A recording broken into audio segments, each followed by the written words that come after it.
Do you solemnly swear the testimony you're about to give in the matter before the court to be the truth, the whole truth, and nothing but the truth, subject to the pains and penalties of perjury? You did not just say, what do you mean by the whole truth? It's March 4th. It's Wednesday. We're day 8,952. I'm sorry, 8 of trial. Yesterday for me did not feel like a day that was slogging. I felt like so much information came in. We also saw Mr. Bloodworth say swoop, which was, delightful to me. I was very entertained. I think you were all very entertained as well. We were entertained, but I love a financial day. I love a financial day. I love the organization. I love the charts. Like your hips, paper doesn't lie. It is what it is. Now, jurors can take away different things from the paper, but there was some stuff in there that was real questionable. Real questionable. Gives a little context to those memes. For me, it might not for everyone. Then again, seen a lot of information about this case, so it's a little easier. The more you see the puzzle on the front of the box, the easier it is to kind of envision the way it's all going to come together, because you know what pieces are still outstanding, versus coming in as a juror where you see the opening and then you're trying to figure out what other pieces are out there, which can be a little bit harder. And when we're looking at a trial, the presumption of innocence is there until the prosecution pushes it, to beyond a reasonable doubt. And the defense is trying to stop them from pushing that doubt to the side and pushing you over to beyond a reasonable doubt. So that's where we're at today. We're still in the prosecution's case in chief. I want to know if today's going to be bestie day or insurance day. Remember, there is, yes, the aggravated murder charge. There is also an attempted murder charge. We've seen little bits about the attempted murder charge, but we haven't really started to pull that all the way around yet. And then there are also 2 insurance fraud counts and a forgery count that goes to the insurance fraud counts. So as we were getting into the financial information yesterday, we've got those 2 false fraudulent insurance claim counts that are still kind of hanging out there, and then 1 forgery count related to that. So we still have those counts to go. And so that's why today I was like, are we going to get into the bestie of it all?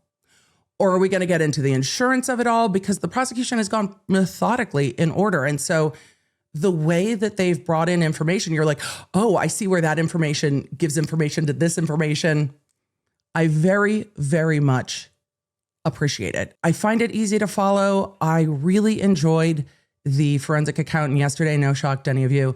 I love an expert witness that enjoys their job. Like, the nerdier they are for their job, the more excited I am.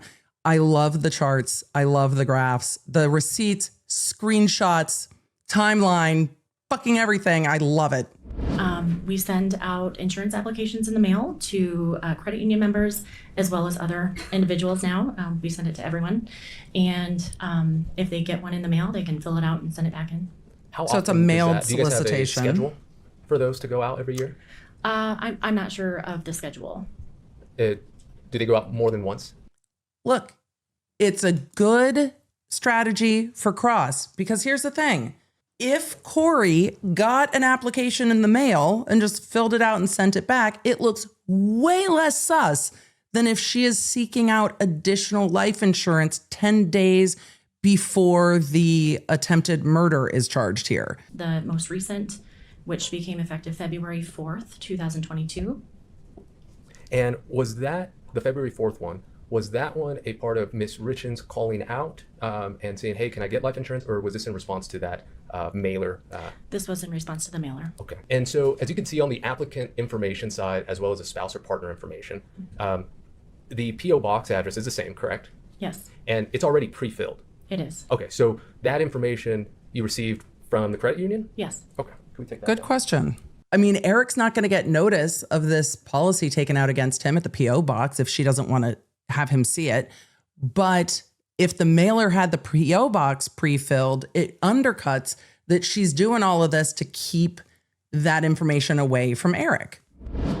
Did you refer Eric Richens to anyone after or during your meeting with him? I did. Who did you refer him to? He had worked in the past with Crystal Bowman Carter to do his business planning documents, and he needed to revoke a power of attorney. So he was going back to Crystal for that, or I told him to go back to Crystal for that, and also to redo an estate plan. Okay. Was it unusual in your practice to refer someone in Eric Richens' position to a lawyer like Crystal Bowman Carter? Yes. Why is that unusual? Because most people going through a divorce, in my experience, aren't thinking beyond what that divorce might look like. They're not thinking about death or estate planning and so forth. Interesting. And most people, once you file for divorce, you cannot change any beneficiary and so forth. And so Interesting. that was not a rule at that time in 2020. It's a rule now, but it was unusual. I've only referred one other person in my memory to change their estate plan while a divorce was either pending or before they filed for divorce. One reason someone may go to a estate planner could be to ensure that things were properly set up to provide for their family, whether they get divorced or not. Fair? Are you talking about this early on in a potential divorce proceeding or just generally?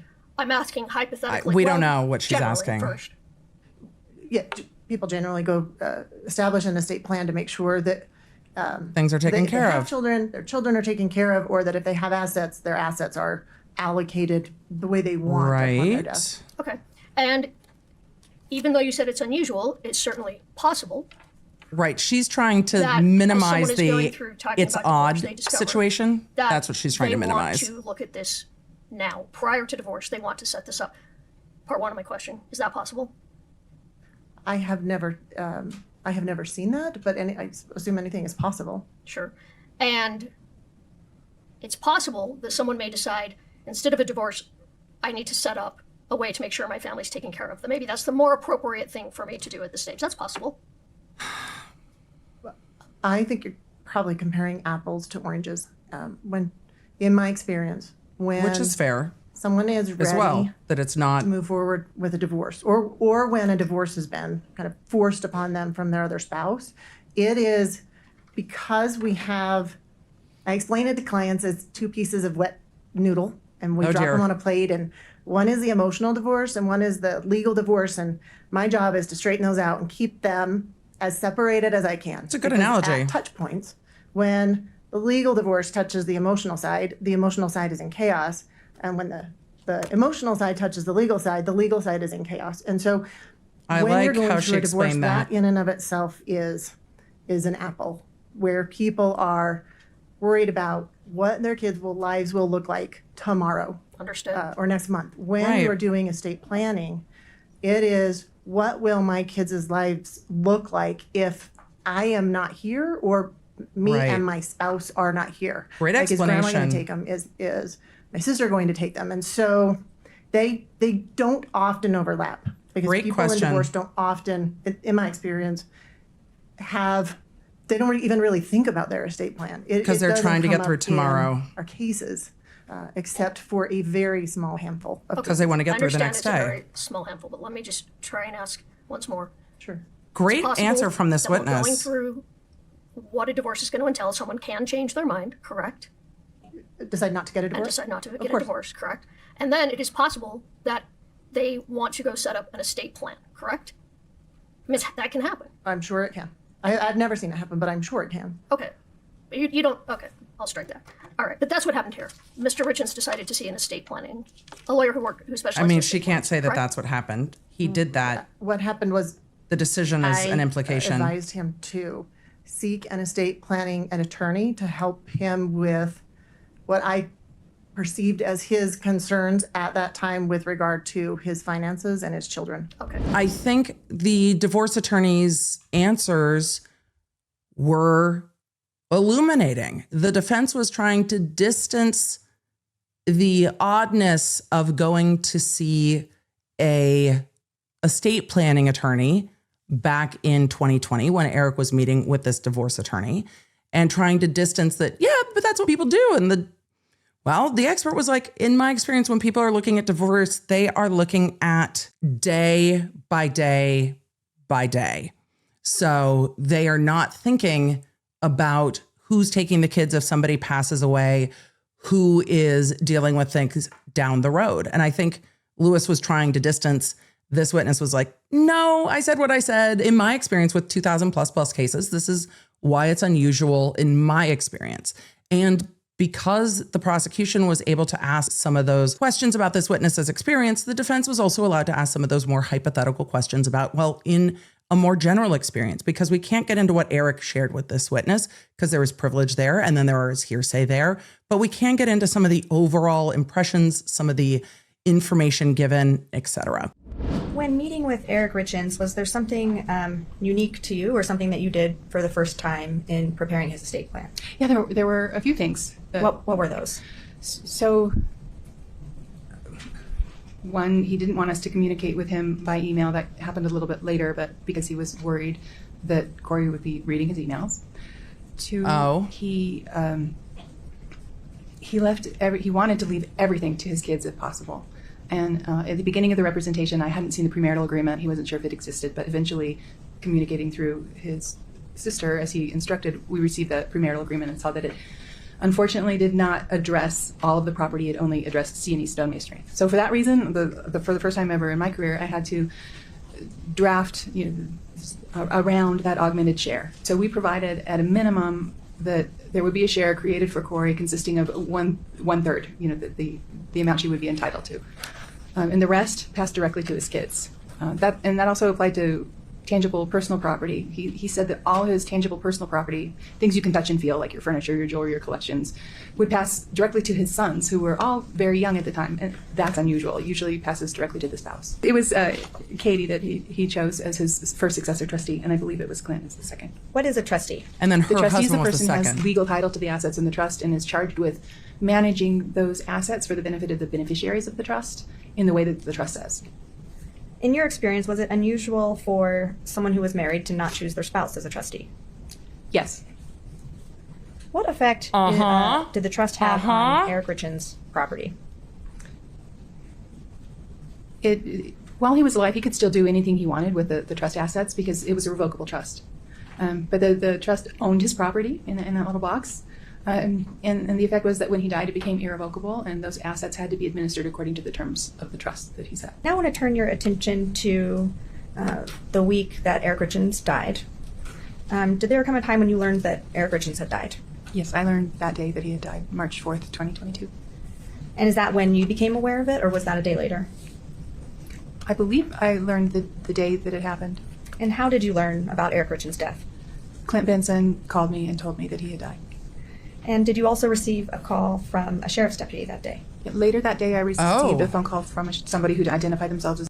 The brother-in-law called because the brother-in-law knew about this trust. Katie knew about this trust. It is in dispute whether Kouri knew about this, but a sheriff's deputy called that same day that he had died. And did you also receive a call from a sheriff's deputy that day? Later that day, I received a phone call from somebody who identified themselves as the sheriff's deputy and who asked me to talk to Kouri. And did you talk to Kouri on the phone that day? Yes. Oh, boy. What did you tell her? Apparently, she was upset about the house, and I was asked to explain that there was an estate plan in place and that the house belonged to the trust, and that's what I told her. What'd she say? When you were explaining to Kouri Richins that the house belonged in the trust, how did... She was called by a sheriff's deputy who said, I need you to explain to her the estate plan. In opening statements, the defense said that Kouri was well aware of this estate plan. If she's well aware of this estate plan, why do you need to get the lawyer on the phone to explain it to her? When you were explaining to Kouri Richins that the house belonged in the trust, how did she react? Oh, not positively. She was livid. Wow. She was upset, and she said, what is wrong with you people?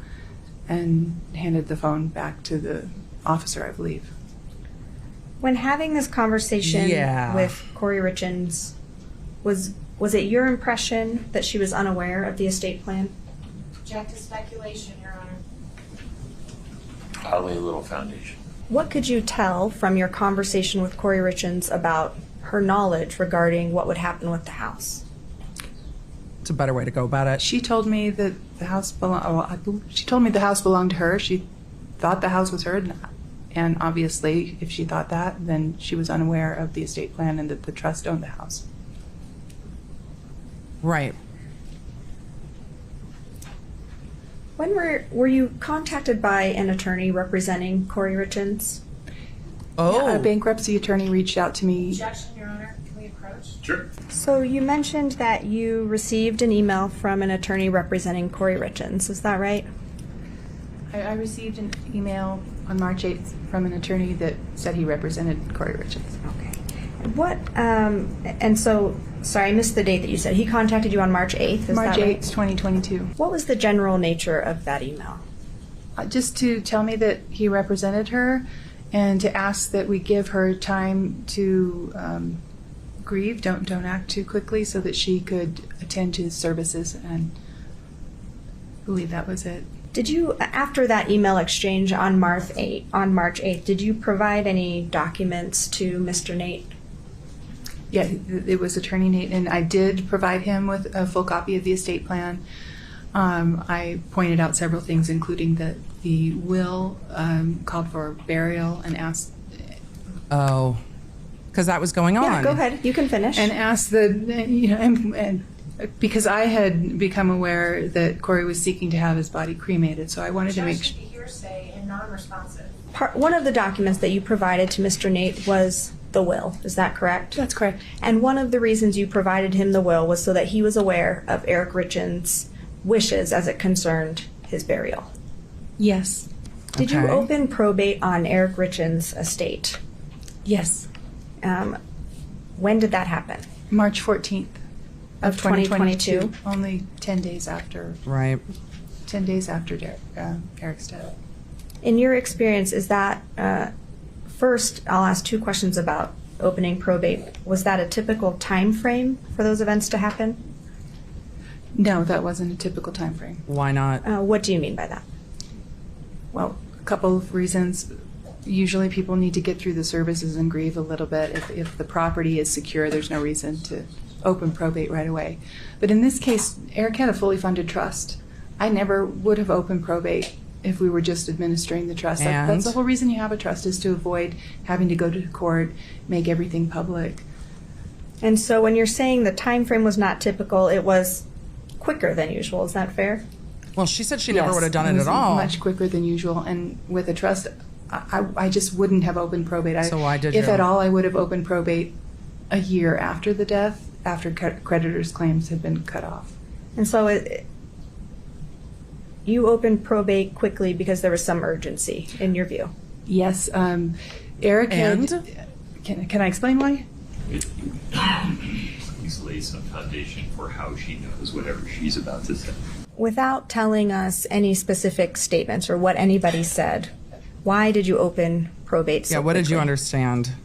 I needed to get the nominated personal representative in place so that she, Kouri Richins Benson, would have the ability to manage the probate estate and make sure that Eric's wishes, as expressed in his will, were followed.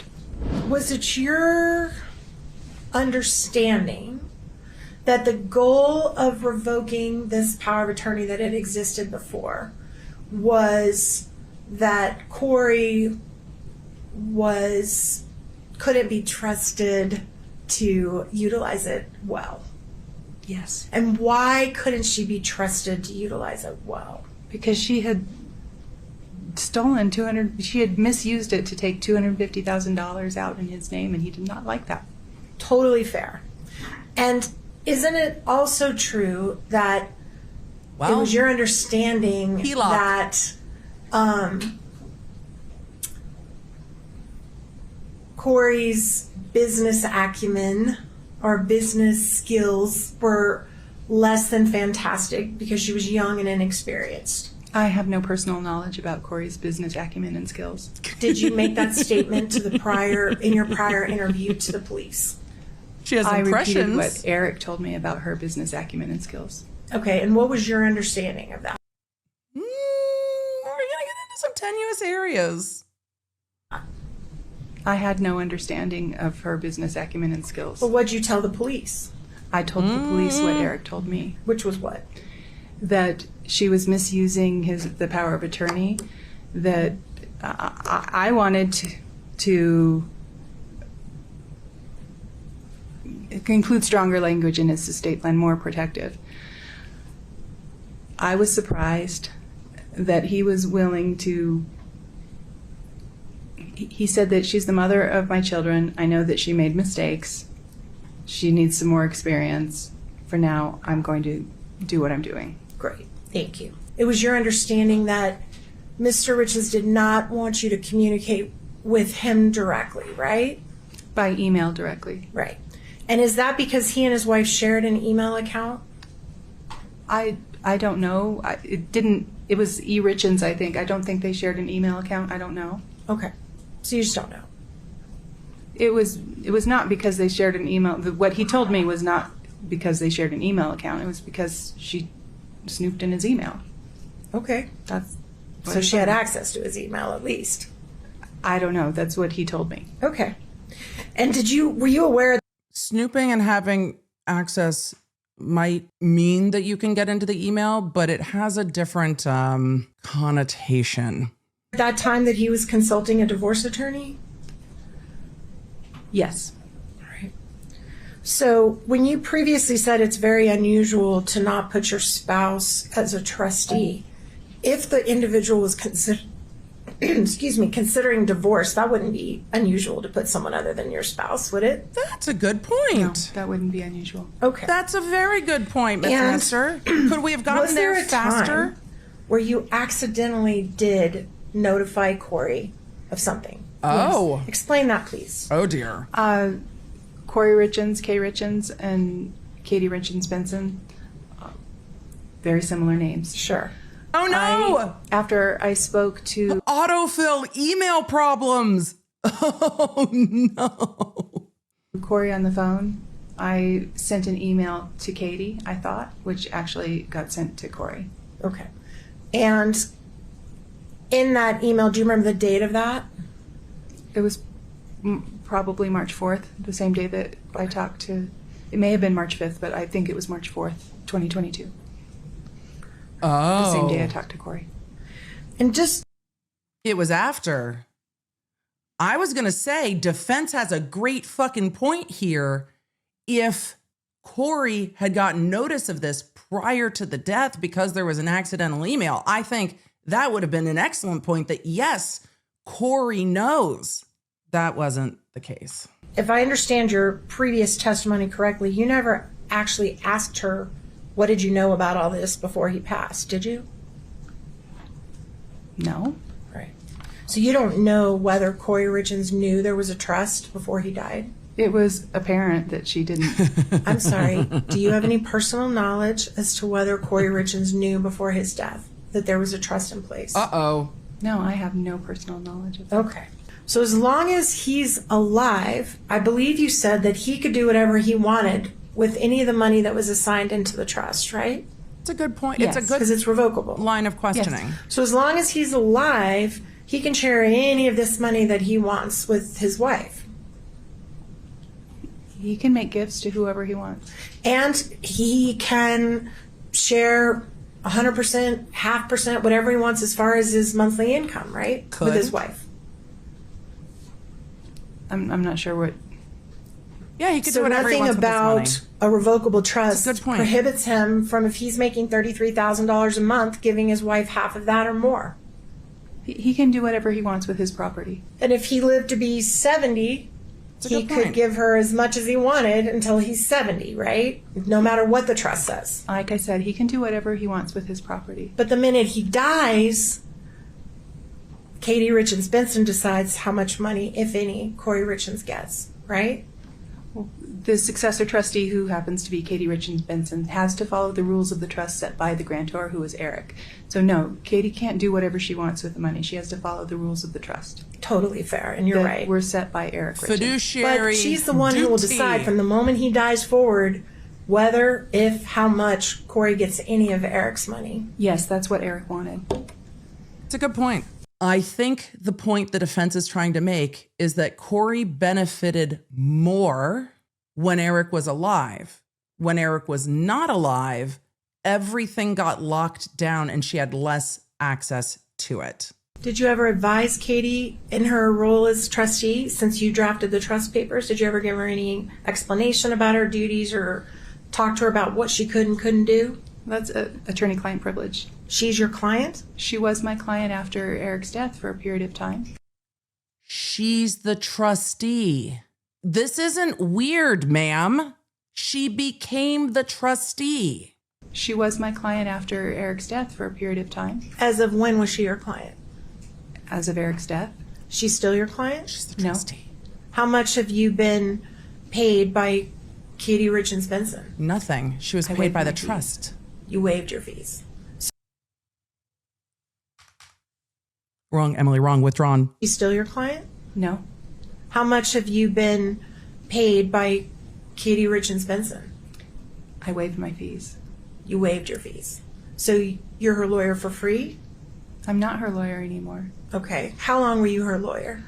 I was her lawyer through, I think I formally withdrew in June. She needed a firm that had more capacity than I had with just me. And in fact, Eric was buried, correct? I believe so. Right. Did you go to the funeral? No, I didn't. That came in through the family. Are you still close with his sister? No, I've never been close with his sister. Okay, well, you were her lawyer. That doesn't mean I'm close to her. Oh. It was a professional relationship. Okay. How often did you talk to her? Ew! When? When you were her lawyer. As needed. A huge thank you to today's sponsor, Incogni. Look, Honored, we have been talking so much about personal data and how much your phones actually know about you as we are going through the Richens trial, but we also saw this in other trials we cover because it really does seem like your personal information is everywhere. And the reason it seems that way is because it is. And once that information is out there, it's really hard and time consuming to rein it back in. And that's where today's sponsor, Incogni, comes in. Their process is fully automated for hundreds of known data brokers, but they also have a custom removal option if you need more help getting your information down off of specific websites. It is a continuous scan to find your information on the internet and take it back. So it helps reduce the risk of scams, it protects your privacy, and it gives you peace of mind. We have a family plan for Incogni because it's not just my information I'm worried about. It's all of my family members. So take back your personal data with Incogni. Go to incogni.com/Emily and use code Emily to get 60% off annual plans. Now, let's get back to it. Do you solemnly swear the testimony you're about to give in the matter before the court to be the truth, the whole truth, and nothing but the truth, subject to the pains and penalties of perjury? You did not just say, what do you mean by the whole truth? Sir, do you swear to tell the whole truth under the pains and penalties of perjury, yes or no? I won't lie. I'll tell as much as I need to.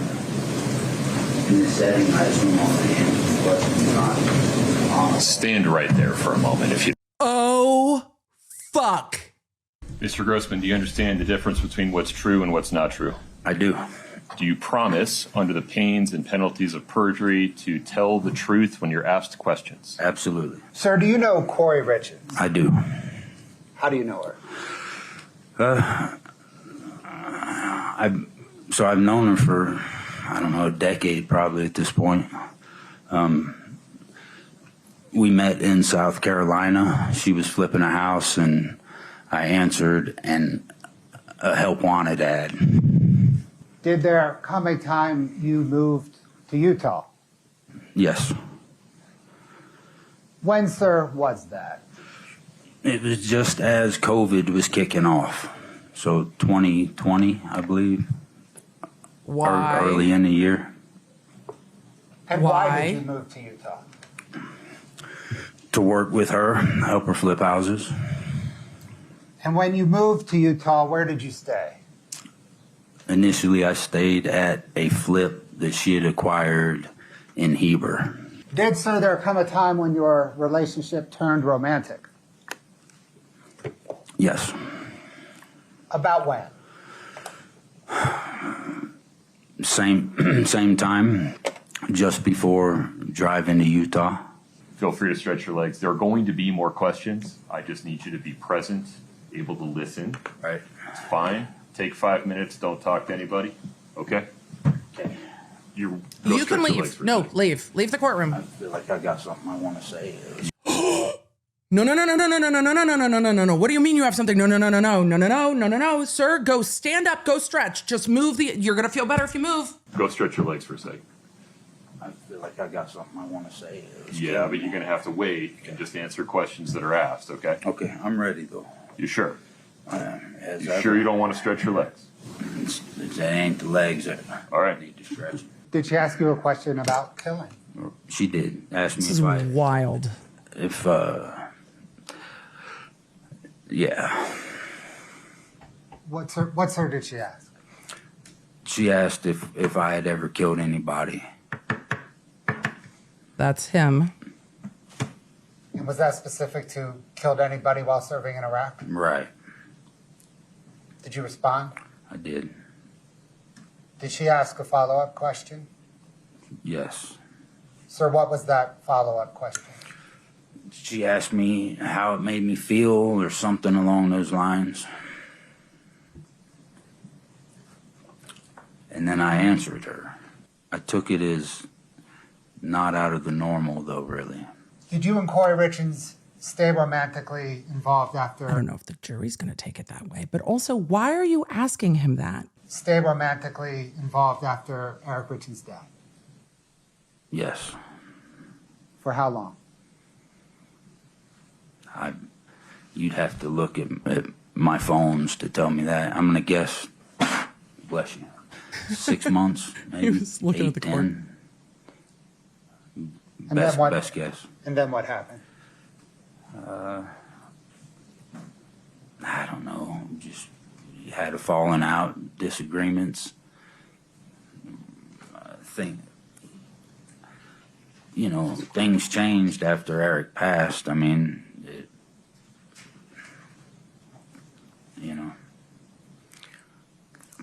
I don't know what to say. Things weren't the same, so I don't know if that led to us parting ways or what, but there was a lot on both of us. Right, it changed after Eric died. Well, would it be fair to say that the talk about a future together between you and Kouri was really more a fantasy than a realistic expectation? My opinion? You want my opinion on it? Sure. Yeah, man. Yeah. What do you mean, sure? Yes, we want his opinion on it. Let's say, yeah. Yeah.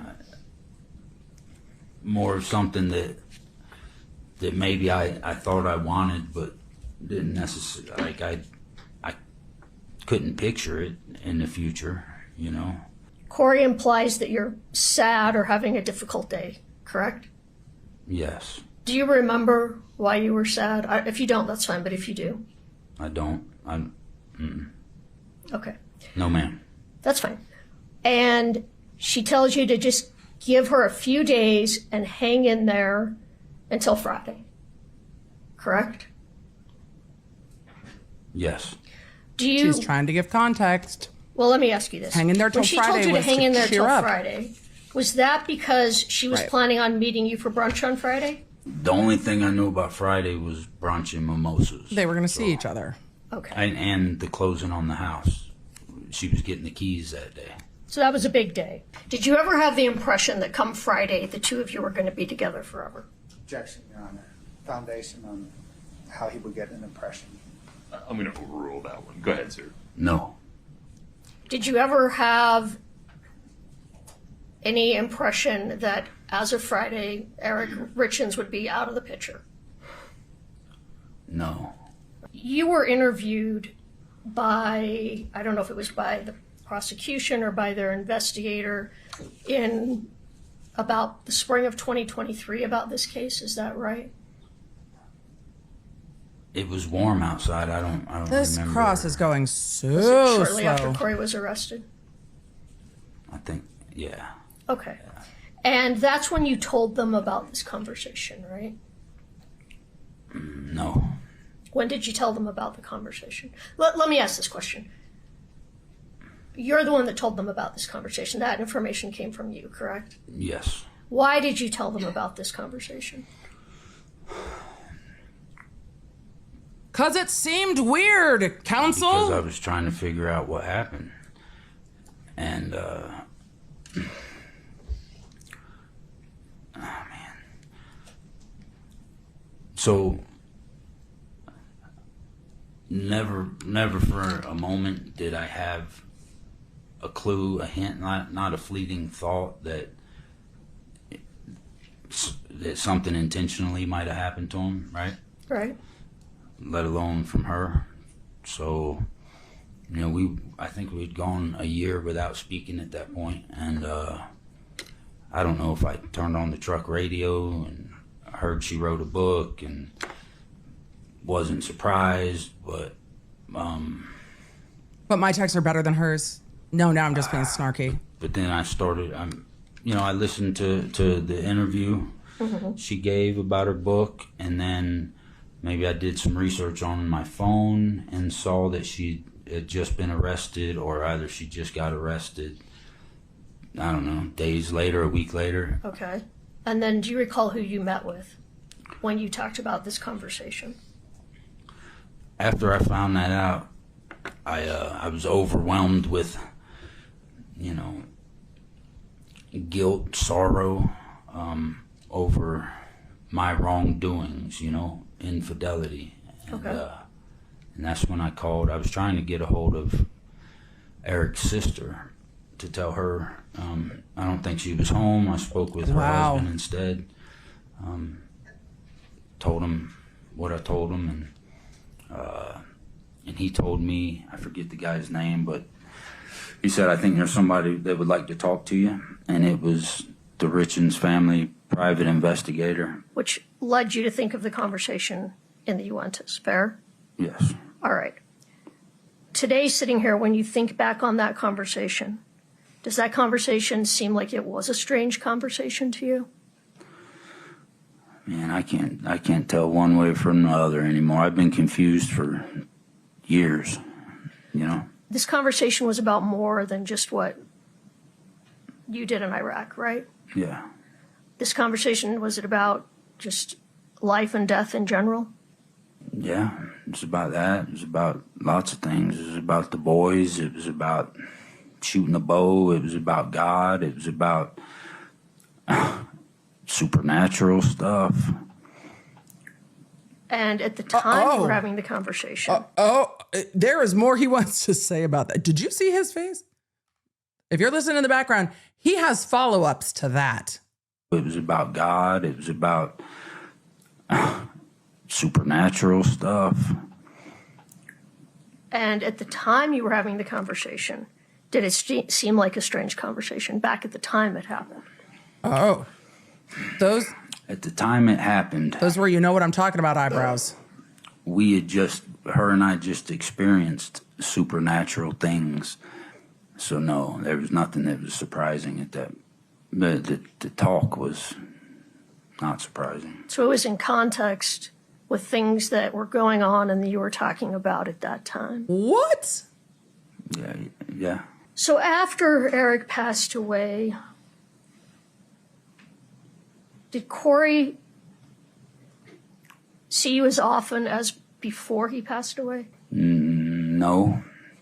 I mean, immediately thereafter, we didn't see each other at all for a little span of time. And then, no, I think she was doing things with other people, grieving, whatever she was doing. So. Did she appear to change after he died? Yes. How so? Well, she's asking you, sir. Yeah, I mean. I was hoping you could tell me how you thought she was different after his death. He's like, can you just tell me? I would just say in the normal ways that anybody would be different after something of that magnitude. I mean, the effect it has on her children and how she's got to handle that. You can't go from that to talking to me on the phone and be the same, I don't assume. Did she come across as happy that Eric was gone? No. Did she come across as grieving or sad? Yeah. but I didn't see her in that window directly thereafter. But when I saw her, I think it was more sporadic than usual. The sorrow But, was there more were sporadic or times seeing where, each other? You know, she was bent out of shape in front of me. Was it about the All right. police? And you said you couldn't remember how long you continued to see each other after Eric passed away, but does 3 or 4 months sound close? I don't know, because it was so sporadic. It was like a chunk here, a chunk there. But I thought it was longer. I thought it was 6 to 10. All right. I don't know. Okay, that's fair. Then stick to what you remember, then- because she's not going to be correct. Kouri ended the relationship, correct? Right. And what was your feeling about ending the relationship? I mean, were you sad? Yeah. Did Kouri, though, appear to have made up her mind? It was just done? I don't know. I think she liked me. So it appered as though it's done, but who knows? It was done, right? Yeah, it was ultimately. I mean, after that, That's not what he was just saying. Stopped seeing each other, Yeah. correct? And did you? This is the first time I've seen her since that day. So Which was either late 2022 or early 23. You don't remember for sure. I don't know. It was Well, it sounds like probably in 2022. It was cold outside, so it was late. The same year that Eric passed, Okay. it was the end of that year. That's when it was. Or the very beginning of the next. From the forensic accounting yesterday into the life insurance today, into the whiplash that was the lover, paramour, boyfriend testifying today. That cross was interesting. I think for some, depending on how you see the other evidence in this case, that Miss Lewis did the best she could with recontextualizing some of those text conversations. This is about closing on the house. And to be fair, that might have been the only meaning for him. He might not have had other context for it.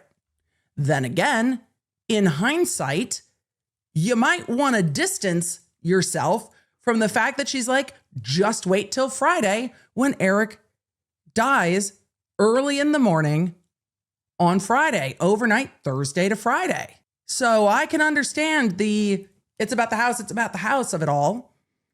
How the jury reads this witness is really going to depend on what they believe his understanding was versus what they believe Kouri's intention was versus what the texts say. Or are both things true? It's really going to be up to the jury in the context of everything else. But some of those texts are rough. But I appreciate that this witness was like, after I heard that she was arrested for his murder, I felt an incredible amount of grief and guilt and stress. But on that cross, he seemed like he was looking for Miss Lewis to just save him. Just tell me what I'm saying. Or that's how it felt to me. On direct, it was, this is what these texts say. This is what these texts say. Head down on the desk, trying to breathe. And then when Miss Lewis was up there, it was, yes, that's what I meant. Yes, this is what it is. Yes, we were meeting for brunch. Yes, it was weird that she didn't show up. The timing seems off on these texts. It was weird that she didn't show up. Not a single one of those texts says, where are you? None of those texts talk about meeting for brunch. We're going to celebrate on Friday. But none of them talk about brunch. So I got some questions. I still have some questions. I think that he was incredibly torn about having to be there to testify. I think he was incredibly torn to have to sit across from Kouri on the one side and Eric Richens' family back further in the courtroom. But he did reach out to the Richens family and say, I was having an affair with Kouri. I don't know if they knew Kouri was having an affair before he came forward to them. I think that was discovered because he came forward to them, because all of those texts are from his devices that were recovered, not hers. And we wouldn't have had those texts if he, or I don't think we would have, if he hadn't come forward. So for that, I mean, you get a little bit more context. It's going to be interesting to see how the jury contextualizes those. Really interesting to see. The whole testimony was wild, starting off with, do you swear to tell the truth, the whole truth, and nothing, or, nothing but the truth? Do you swear to tell the truth, the whole truth, under the pains and penalties of perjury? And he was like, what do you mean by the whole truth? Like the whole thing was just wild. I don't know what a jury makes of that when they walk away from today. Probably a bit confused. They've seen a lot of text messages. It's going to be real interesting to see some of the timeline line up with some of those texts. But it did come across that he genuinely cared very much for Kouri. Kouri didn't seem very torn up at all about his testimony. Thanks for joining me. If you enjoyed this episode and don't want to miss updates on your favorite cases, you're going to need the Law Nerd app at lawnerdapp.com. That way you can stay in the loop on the cases that matter most to you, and you never know when you're going to catch feelings for a new case. So make sure you get it for free on iOS and Android. Thank you for being here, and thank you for being a Law Nerd.